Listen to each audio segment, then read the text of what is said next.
Hello everyone, we begin a press conference after a bilateral meeting between NATO's Supreme Allied Commander Europe, General Alexus Grynkewich, and the Lithuanian Minister of Defense, Ms. Dovile Sakaliene. We also have Lithuania's Chief of Defense, General Raimundas Vaiksnoras, present at the conference. We'll have time for questions after the statements, and both of the speakers will take 2 questions each. The opening statement belongs to Minister Sakaliene.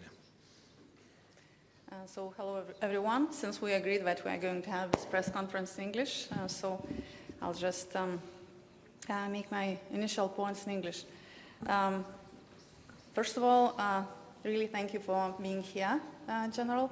We really appreciate that. This is a difficult time for all of us, and what happened in Poland, of course, understandably raised a certain level of anxiety in Lithuania as well.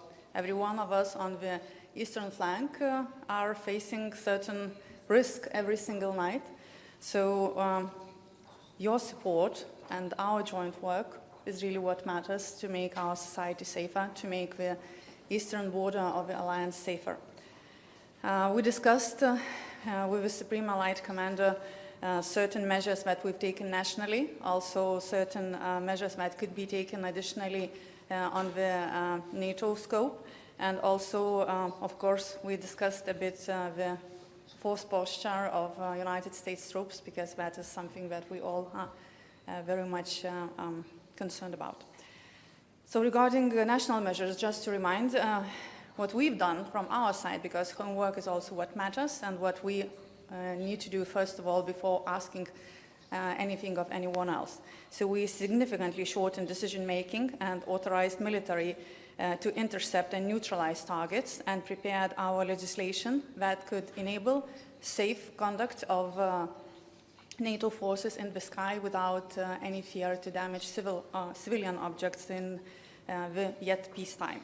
We have started national operation to increase detection of threats on the lower altitudes, and deployed air defense units supported by mobile groups from the land forces to increase the protection of our eastern border. And we worked on the additional procurement package to increase capabilities to detect and intercept drones, which will amount to additional €500 million. Regarding air defense, we discussed about perception shift from air policing to air defense. And we, from Lithuania's side, we have prepared a position paper, and I'm hoping to discuss it right after our press conference with my colleagues, the 3 Baltic defense ministers. We are going to have a VTC about that, because we feel that it is time to go from air policing to air defense and have additional capabilities and a different concept. So I presented the Lithuanian position that NATO should conduct air defense mission in our region, and I'm really hoping for certain assessment and certain measures if that would be possible. Of course, it needs additional capabilities such as ground-based air defense assets, sensors, and effectors. We discussed also with Secure on the additional deployment of sensors to better detect drones, and we are working on that matter with our allies. Hopefully we will have some results soon. NATO is ready to support national and regional efforts with a wide range of options, starting with already enhanced intelligence and detection sharing to the future deployments of additional assets and joint specialized exercises aimed to address the new types of threats. And this demonstrates Secure's precise and forward-looking understanding of the situation. We are extremely grateful for that. NATO posture management in the context of Zapad exercises and new evolving threats is adequately addressing the situation. So we just have to keep the pace and support Secure with timely political decisions from our side. And then, considering the second hat that Secure is wearing, the United States, so we discussed our position regarding the posture of United States troops in Lithuania in particular, and on the eastern flank in general. I presented the perception of the deterrent factor of United States troops that it has in Lithuania. It's crucial here to deter Russia, and Lithuania, of course, is providing a great host nation support, so we are hoping to see Secure, if his schedule will allow, in the opening of a new infrastructure for United States troops shortly. Well, thank you, Minister, and thank you, General, for hosting me here today. It's a real honor to be here on my first visit to Lithuania as Supreme Allied Commander Europe, especially on September 11th. As we remember the events of that day, it's also important to recall what happened in the days that followed. For the first and only time in NATO's history, allies invoked Article 5 of the Washington Treaty, our collective defense clause.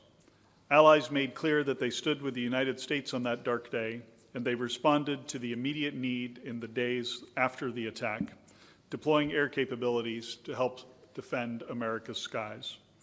And while Lithuania was not yet a member of NATO at the time, your commitment to our collective defense was clear as you were among the first to join us in the war on terrorism. And today, Lithuania is a model ally, a strong ally, and a true friend. You are committed to us, and we are committed to you. You recognize that Article 3 of the North Atlantic Treaty is just as important as Article 5. You recognize national and collective resilience is a foundation for credible deterrence and defense. This strength is vital for safeguarding our people. I'd like to take a moment to talk about your commitments. Lithuania is a leader in defense spending, investing over 4% of GDP, and you're not stopping there. NATO welcomes your recent decision to invest 5 to 6% of GDP in defense from 2026 to 2030.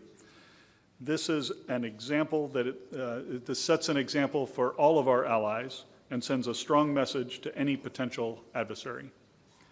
Lithuania also contributes to NATO Mission Iraq and the NATO Security and Assistance and Training Mission for Ukraine. And I welcome that Lithuania has decided to increase its troop contribution to KFOR in Kosovo. You've purchased dozens of the latest Leopard tanks from Germany, Lithuania's largest defense procurement to date. And you plan to scale up Lithuania's land forces to deliver a mechanized division and 3 brigades. This will deliver real capability to the alliance. In light of recent events, it's also worth highlighting your work on the political front within the alliance. Your actions have allowed NATO to act as we did decisively in the southern border of Poland in recent days, ensuring the right authorities and rules of engagement were in place. So thank you for that political leadership as well. And just as you are committed to us, we are committed to you. NATO land forces forward, led by Germany, with additional contributions from Belgium, Czechia, Luxembourg, the Netherlands, and Norway, are here and growing. Germany will permanently station a brigade in Lithuania. This is a major step to strengthen our deterrence and defense on the eastern flank of the alliance. Thank you for hosting these forces and for all you do to host American forces here as well. Our NATO Force Integration Unit here, which recently celebrated its 10th anniversary, stands ready to facilitate the rapid deployment of additional NATO forces to the region should they be necessary. And NATO's air policing mission, which I again thank you for hosting, provides further protection. Currently, F-200 Typhoons from Spain and Hungarian Jazz 39 Gripens out of Calais fill this mission. They're under the control of Allied Air Command's Combined Operations Center in Germany. Italian F-35s in Estonia are also capable of supporting here in Lithuania or elsewhere. And we're working together closely to protect our population from drones. Following the drone crash in Lithuania in August and at my direction, Allied Air Command dispatched a team here last month to assess air defenses and provide recommendations back to me. As a result, Allied Air Command is now providing the Lithuanian Control and Reporting Center greater indications and warnings of aerial launches against Ukraine, which could cross into Lithuania. Allied Air Command is aligning this work with Lithuania's national air defense effort, Vilnius Shield, which allows for better integration and deconfliction should NATO assets be required to respond. And Minister, I'd like to personally thank you for the work you did at the political level and your aggressive efforts to ensure that NATO forces have the authorities to engage in defense of Lithuanian airspace and the airspace of the alliance if necessary. We've tested this integration. We did it once last month when Lithuania's Crisis Response Center received a shared picture from NATO during a major Russian attack against Ukraine and passing the alert levels that we were setting in Poland. And of course, this was again tested the night before last. Based on the lessons from these events, we're going to continue to work to improve our ability to defend every single inch of Alliance airspace. Thank you again. I look forward to our continued work together to strengthen the Alliance and to defend the Euro-Atlantic area and its 1 billion people. I'm happy to take some questions. Thank you, General. Time for questions. All right, let's start with Martina. Thank you, Martina Pikalita, news agency ELTA. I have a question to Mr. Grynkewich. So, following the incident in Poland, President Nausėda encouraged to implement a rotational air defense model as agreed at the Vilnius summit. How do you rate the possibilities of implementing this model, and what do you think about the idea of having a Baltic Sentry type of mission for air defense on the eastern flank? Thank you. Now, thank you for that question. The rotational air defense model is one that has a lot of my attention, and that I think, given the events in Poland and the other incursions here in the Baltic states, it's very important to use this as an opportunity for allies to step forward and commit capabilities to that model. I also in our discussions, we talked about the need to move from an air policing model to a broader defensive model and an integrated air and missile defense model that has the air mission and ground-based defense brought closer together. We do this in some areas of the Alliance very well, but we need to do more work on it. So I look forward to working on that moving forward. All right, thank you. Vakaris over there. Hello, Vakaris Vingilis, Baltic News Service. Dear Minister, the German newspaper Bild reported that 2 flying objects violated Lithuanian airspace on Wednesday. Can you confirm that NATO radars detected 2 incursions into the country's airspace at 10 a.m. yesterday? Was it because of this possible incident that NATO fighter jets on police mission were scrambled? What kind of object it was, planes or drones? So maybe I'll answer that in Lithuanian. Is it okay? Kadangi su manimi yra kariuomenės vadas, tai galėsiu teikti daugiau detalių. Esminis dalykas yra tai, kad mes turime dabar padidintą budrumą ir ne vieną kartą kyla naikintuvai, vertindami bet kokį galimą objektą ir po to yra atliekamas vertinimas. Tai jeigu vadas norėtų pridėti.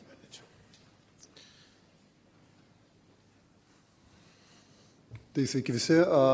Iš tikrųjų dabar padidintas jautrumas, kaip ir ministras minėjo, mes kiekvieną atvejį, kuris galimai galėtų mums nurodyti, kad tai yra kažkokie skrendantys objektai, imamės visų priemonių, kad būtų pakelti naikintuvai, jeigu tai įmanoma. Ir šiuo konkrečiu atveju, apie kurį jūs minate, Bild, aš nežinau, iš kur jie paėmė tą informaciją, bet aš nelabai galiu komentuoti gandų. Mes galim tik tai pasakyti, kad mes šiai dienai organizuojam savo gynybą, mūsų priemonėm, kurios yra, stebėjimą ir, aišku, žiūrime labai intensyviai, kas vyko Lenkijoje. Mes patikrinome visus signalus ir nebuvo fiksuota jokių objektų. Tyčyge, Vaidai, kuris jau čia norit pirmas. Vaidas Aldžiūnas, Delphi. General Grynkewich, question for you regarding the drone incursions. Now, it's been confirmed that not only Polish Air Force, but also Allied aircraft have been engaged in that operation. If I'm correct, also under NATO command. So can you give us a bit of a picture how exactly did that work? Was that a Polish request that evening? What was your role in that operation? Did you give the green light? Was that something part of the previous pre-delegated powers to the SACEUR that you would have more flexibility in those situations before Article 4 is involved in the NAC? And secondly, regarding the messaging that you mentioned yourself, that every inch of NATO will be defended. It's an adamant phrase by NATO, repeated again and again, but now you have 300 kilometers of drones flying into the NATO territory, which is about 12 million inches, quite a lot of inches. And the aircraft have engaged the drones with the very expensive missiles, which alone, or a few of them, cost more than all the drones combined. Even if we count the risks that cannot be allowed to take, the costs would be too great not engaging. You have 4 out of 19 drones successfully engaged, which is about 20% success rate. Is that sort of satisfy you as an F-16 pilot yourself and as a SAC-cure in a situation? And again, well, how would you message Russia at this point that such occasions will not occur ever again? Because now they can send 20 more drones, 50 more drones, and you will have to engage them the same way. What of it? Thanks. A good series of questions. And the first thing that I'll start with is NATO had the authorities. We had the rules of engagement in place. No one needed to call me because of the authorities that SACUR has and the further delegation of those authorities. So down at the aircrew level and at the tactical level, our aircrew, our alliance aircrew, did exactly what they were supposed to do, which was defend alliance territory. And that should give everyone a ton of confidence about the importance by which Allied Command operations and I myself take this mission to defend our airspace. I don't hold it at my level. By the time they get me on the phone, the fight will be over. But I trust Alliance aircrew and Alliance forces to execute that mission every single day. And we'll do the same anytime something is coming toward Alliance territory. It was well executed. I'm sure there are lessons that we'll learn that can make us better, but it was very well executed. I'm very proud of our team that did this. You mentioned the challenge of the geography and the space and the volume of drones that we could face. We are learning a lot of lessons from the war in Ukraine about how to handle these challenges. The air policing mission that we have in Poland is one of our enhanced vigilance activities that's been in place since 2022. SACUR has been given this responsibility. And we've continued to refine these procedures and ensure that we could execute with the professionalism that we did yesterday. Looking forward, there's absolutely more to be done. There are enhancements to weaponry that allow us to get to a lower cost per engagement that nations have been experimenting with, and will certainly continue to push that with all of the nations in the alliance, all 32, to build ground-based capability and air-based capability that gets us on the correct side of the cost curve. But when you're an operational commander and you have a capability and there's an attack or an incursion into your airspace, the cost of the weapon doesn't matter at that moment in time. You're going to use it to defend our population, and I'm very proud of our people who did. All right, Žygimantas, yeah. I'll break the protocol and give one more. Žygimantas Abromaitis, Lithuanian national broadcaster. Sir, as a pilot yourself, you've mentioned right now that any missile, anything that works should be done and prepared to basically destroy any enemy target which incurs into our territory. But since there were like 20 drones, and my colleague mentioned like, what if there will be 50, 100 drones, a swarm of drones? Do NATO has abilities and capabilities to neglect such swarms and bigger obstacles? Because we definitely know that a fighter jet has like 4 to 6 missiles, and it's not enough to neglect such many of drones.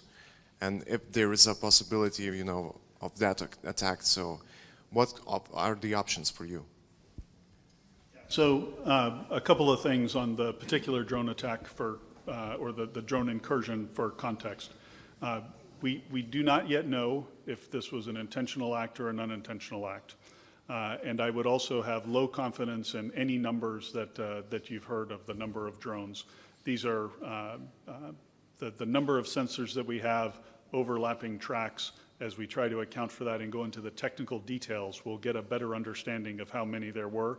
But I would not be able to tell you with any confidence today that it was 20 or that it was 10.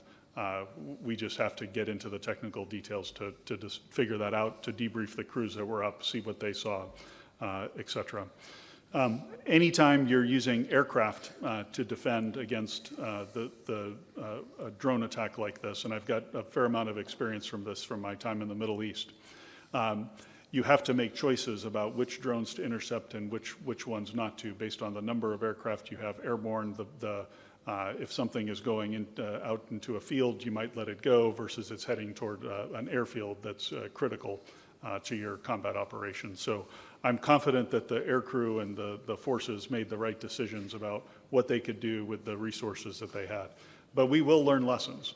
We will learn of things that we need to enhance our posture to handle these limited incursions. Now, switching to the second part of your question, if there were large drone swarms that were coming at us on a daily basis, there's no doubt in my mind if we experience a drone swarm of hundreds, that is not an accident, that is not an incursion, that would be an attack against alliance territory. In that case, you're looking at the activation of plans and the flow of additional capabilities into Allied Command operations and under SACEUR that we would deploy forward to help manage that.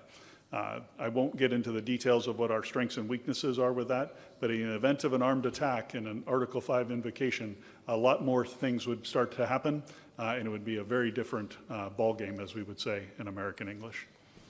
Thank you. All right, Mindaugas. Aš paklausiu lietuviškai, ministrė, jums klausimas arba vadas, jeigu pakviesite papildyti. Ar galite vis dėlto patikslinti dėl vakarykščių įvykių, kas buvo? Mes gavome žinią, kad buvo pakelti NATO naikintuvai atlikti užduotį. Ko gero, darau prielaidą, kad po kažkokio gauto signalo jie buvo pakelti į orą. Kaip dėl to signalo, ar Baltarusiai iš tiesų informavo mus apie kažkokias galimas grėsmes, nes vakar jūs nedetalizavote, ir paminėjote, jog nebuvo fiksuoti oro erdvės pažeidimai, bet jau pasirodė pranešimai, kad lygtais po pietų gerokai ministerijoje nemažai institucijų susirinko aptarti galimo oro erdvės pažeidimo. Galite patvirtinti, buvo toks susitikimas, nebuvo, ir jeigu buvo, kas buvo aptarta? Tai atskirsiu gal šitą klausimą į dvi dalis. Tai pirmas dalykas dėl Baltarusijos. Visi turbūt žinome, kad tai nėra mūsų partnerė arba sąjungininkė. Tai nekomentuosime Baltarusijos pusės pareiškimų dėl bendradarbiavimo. Nei patvirtinsime, nei paneigsime. Kalbant apie reagavimą į oro erdvės pažeidimus, tai nebent vadas norėtų dar papildyti, bet esmė yra tokia. Kaip ir sakiau, mes keliame dabar periodiškai į orą naikintuvus, reaguodami į bet kokius signalus, ir tai vyksta iš principo dabar kasdien. Jo, kad būtų šiek tiek aiškiau, vakar 3 kartus netgi buvo pakilę reaguoti į bet kokias, ar tai būtų meteorologiniai, ar galiu tik tai pasakyti, kad nieko nebuvo fiksuota, todėl neturim ką komentuoti. Kad tyrimai vyksta, kad stebime, kas galėtų būti, tai faktas tai yra nuotolinė, nuolatinis būsena, kaip ir visam planavime ir informacijos dalinimasi. Tai gal tiek. Dėl susitikimo, tai turbūt patys suprantate, kad bendradarbiavimas tarp institucijų yra kritiškai svarbus. Ir tai, kad mes dabar turime ženkliai geriau veikiantį algoritmą ir sąveiką tarp institucijų, taip pat padeda mums greičiau reaguoti. Tai šioje situacijoje vidaus reikalų ministerijos, krašto apsaugos ministerijos, užsienio reikalų ministerijos bendradarbiavimas tiek formuojant bendras pozicijas, tiek reaguojant į mums kylančias grėsmes ir kintant iš šių grėsmių paveikslą yra kritiškai svarbu. Dar kartą noriu paminėti, kad vakar turėjau telefoninį pokalbį su savo kolega Lenkijos gynybos ministru. Su juo kaip tik aptarėme tai, ką ir šiandien vyriausiam sąjungininkų pajėgų Europoje vadui minėjau, ir apie tai diskutavome, kaip galėtų atrodyti galbūt arba formatas kaip Baltic Sentry tipo misija, kuri būtų skirta oro gynybai rytų flango pasienyje, arba kaip galėtų būti transformuota oro policijos misija į oro gynybos misiją. Ir kaip ir sakiau, taip pat planuojame su kitomis Baltijos šalimis Lietuvos paruoštą pozicijos dokumentą finalizuoti ir tikėtina pateikti kaip bendrą. Taip pat palaikysime bet kokius papildomus pajėgumus ir laukiame artimiausių metų atsakymo dėl papildomų pajėgumų sensorių srityje gavimo taip pat. Dėkui. One last very quick one. I'm from South Korean press, KBS. Something to ask you, sir, Defense Minister of Lithuania.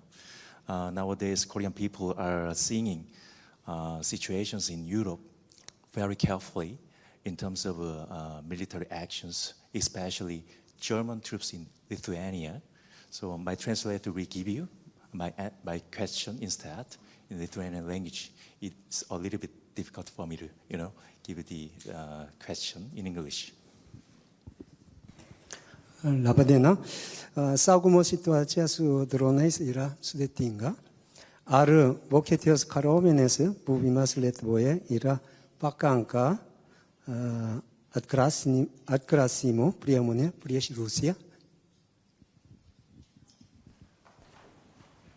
Jeigu kalbame apie oro gynybą, tai iš tiesų yra viso alijanso pastangos. Visų pirma, tai pati Lietuva nacionalinių lygmenių yra ėmusis nemažai priemonių nuo mobilių oro gynybos vienetų dislokavimo pasienyje iki tam tikros oro erdvės apribojimo, taip pat sisteminių priemonių, kurios įgalins mus žaibiškai uždaryti oro erdvės koridorius, kad galėtumėm naikinti taikinius. Šalia to mes vykdome savo nacionalinius įsigijimus ir taip pat vykdome tam tikrus mokymus ir jų dar turėsime ženkliai ateityje. Tačiau, kai kalbame apie bendrą reagavimą, tai tiek Jungtinių Amerikos valstijų pajėgų buvimas Lietuvoje, tiek Vokietijos sąjungininkų buvimas Lietuvoje prisideda prie atgrasimo. Taip, mes esame pasienyje, tai yra tikrai jautri zona ir nebejoju, kad jūs tikrai labai gerai suprantate, ką reiškia būti labai nesmagaus kaimyno pašonėje ir imtis papildomų karinių priemonių. Tačiau alijanso kontekste, kaip matote, mes reaguojame visi kartu su kitais sąjungininkais taip pat. Tai yra, į orą kyla vengrų naikintuvai, ispanų naikintuvai, taip pat ir iš Estijos bazės atskrenda ir kiti partneriai. Mes turime bendrą reagavimo mechanizmą ir šioje oro erdvėje, naudodamėsi bendrą informaciją, bendrą žvalgybinę informaciją ir mūsų sutelktiniais kolektyviniais pajėgumais, vykdome padidinto budrumo veiklą ir jinai tęsis ateityje.